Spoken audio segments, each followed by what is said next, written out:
Sir तो अभी जो इंतखाबात की कैंपेन चला रही है मुस्लिम लीग नून, वो 2/3 मेजॉरिटी के लिए या फिर सिर्फ पंजाब के लिए? क्योंकि जो सूरत हाल है उससे तो यही नजर आता है कि वही सेम सिचुएशन होगी, सिंध पीपल्स पार्टी के पास जाएगा, पंजाब नून लीग, या बताइएगा आप, ज्यादा डिटेल्स आप जानते होंगे। लेकिन है जी, दुआ करने में और ख्वाहिश करने में 2/3 मेजोरिटी की कोई रुकावट है मेरे लिए या मेरी पार्टी के लिए?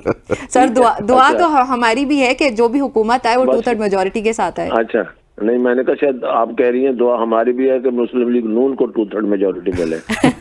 सर जो भी पाकिस्तान के हक में सर बेहतर जैसे हो। हालात जा रहे हैं सर, हो भी सकता है सर। सर हम सहाफ़ी है ना, हम तो यही बात करेंगे जो अवाम के हक में हो। नहीं, सहाफियों ने पाकिस्तान की सिमत दुरुस्त करनी होती है, तो जब सिमत जी। दुरुस्त करते हैं तो सोचते तो है ना कि कौन सी सिमत ठीक है जी।